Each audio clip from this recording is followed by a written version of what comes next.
மகாகவி சுப்பிரமணிய பாரதியாரின் 142வது பிறந்தநாள் விழாவை முன்னிட்டு சேலம் சுகவனேஸ்வரர் கோவில் அருகே மக்கள் சட்ட உரிமை கழகம் சார்பில் அதன் மாவட்ட செயலாளர் ஆர்.வி. பாபு தலைமையில் 100க்கும் மேற்பட்ட ஏழை மக்களுக்கு காலை உணவு வழங்கப்பட்டது.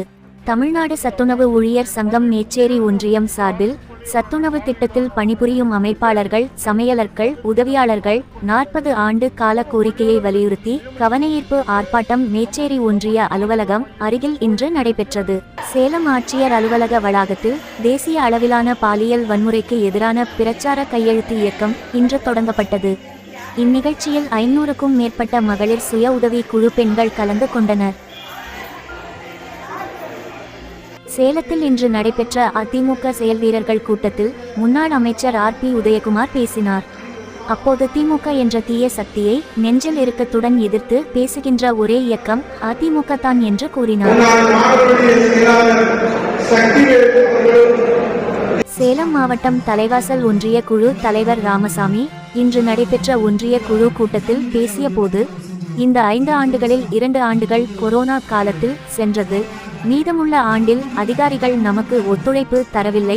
இருந்தாலும் முடிந்த அளவு நாம் அனைத்து வேலைகளையும் செய்துள்ளோம் என்று கூறி ஒன்றிய கவுன்சிலர்கள் முன்னிலையில் விடை பெற்றார். போதைப்பொருள் இல்லாத தமிழ்நாட்டை உருவாக்க சேலம் கோட்டை மைதானத்தில் போதை ஒழிப்புக்கான விழிப்புணர்வு நிகழ்வு இன்று நடைபெற்றது. கலை நிகழ்ச்சி மூலம் விழிப்புணர்வு ஏற்படுத்தும் விதமாக மாணவி தீப்பந்தம் சுற்றி விழிப்புணர்வு ஏற்படுத்தினார்.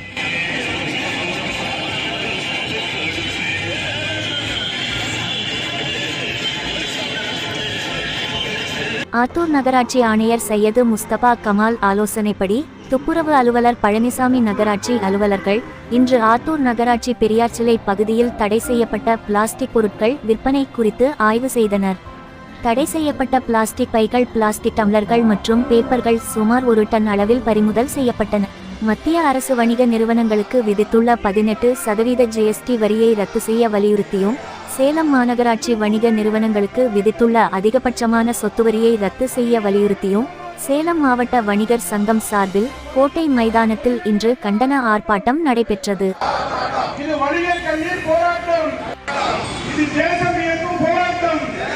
வாழப்பாடி அருகே உள்ள அருநூற்றுமலை பகுதிக்கு காலை நேரத்தில் அரசு பேருந்து இல்லாமல் அரசு பள்ளி ஆசிரியர்கள், மாணவர்கள் தினமும் சிரமப்பட்டு வந்தனர். இது குறித்து மாணவர்கள், ஆசிரியர்கள் காலை மற்றும் மாலை நேரத்தில் கூடுதலாக அரசு பேருந்து இயக்க தமிழக அரசுக்கு கோரிக்கை விடுத்திருந்தனர். இதனை அடுத்து இன்று காலை அப்பகுதிக்கு அரசு பேருந்து இயக்கப்பட்டதை முன்னிட்டு ஆரத்தி எடுத்து இனிப்பு கொடுத்து வரவேற்றனர். ஆத்தூர் நகராட்சிக்கு உட்பட்ட முல்லைவாடியில் உள்ள தரைப்பாலம் கடந்த வாரங்களில் பெய்த கனமழையின் காரணமாக வசிஷ்ட நதியில் பெருக்கெடுத்து ஓடிய தண்ணீரால் தரைப்பாலம் மிகவும் சேதம் அடைந்தது. இதனால் பொதுமக்கள் நடந்து செல்லும் போதும் வாகனத்தில் செல்லும் பொழுதும் பயந்து கொண்டே செல்கின்றனர்.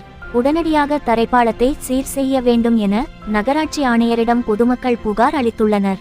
சேலம் மாவட்டத்தில் டிசம்பர் 12ஆம் தேதி வியாழக்கிழமை மின் தடை செய்யப்படும் பகுதிகள்: சங்ககிரி அருகே உள்ள சன்னியாசிப்பட்டி துணை மின் நிலையத்தில் பராமரிப்பு பணி காரணமாக படைவீடு, பச்சம்பாளையம், சங்ககிரி ரயில் நிலையம், சன்னியாசிப்பட்டி மற்றும் அதனை சுற்றி உள்ள பகுதிகளிலும், ஆடையர் துணை மின் நிலையத்தில் பராமரிப்பு பணி காரணமாக சவுரியூர், பக்கநாடு, இருப்பாளி, ஆடையூர், ஓட்டப்பட்டி, குண்டானூர், ஏரிக்காடு, புளியம்பட்டி, குண்டுமழைக்காடு மற்றும் அதனை சுற்றியுள்ள பகுதிகளிலும், புத்திரகவுண்டம்பாளையம் துணை மின் நிலையத்தில் பராமரிப்பு பணி காரணமாக புத்திரகவுண்டம்பாளையம், ஏத்தாப்பூர், வீரகவுண்டனூர், காந்திநகர், தளவாய்ப்பட்டி, தென்னம்பிள்ளையூர், ஓட்டப்பட்டி, வாழப்பாடி, ஆரியபாளையம், பெத்தநாயக்கன்பாளையம் மற்றும் அதனை சுற்றி உள்ள பகுதிகளிலும், சங்ககிரி துணை மின் நிலையத்தில் பராமரிப்பு பணி காரணமாக நாகிசெட்டிப்பட்டி, தண்ணீர்பந்தல்பாளையம், வெப்படை, சவுதாபுரம், சின்ன கவுண்டனூர், சங்ககிரி மேற்கு அம்மன் கோயில் மற்றும் அதனை சுற்றியுள்ள பகுதிகளிலும் நாளை காலை 9 மணியிலிருந்து மதியம் 2 மணி வரை மின் விநியோகம் நிறுத்தப்படுகிறது. சுப்பிரமணிய பாரதியாரின் பிறந்த நாளை முன்னிட்டு சேலம் மாவட்டம் முழுவதும் அவரது சிலைக்கு மாலை அணிவித்தும் படத்திற்கு பூத்தூவியும் பல்வேறு அரசியல் கட்சியினரும், சமூக அமைப்பினரும் பள்ளிகளிலும் பிறந்தநாள் விழா கொண்டாடப்பட்டது.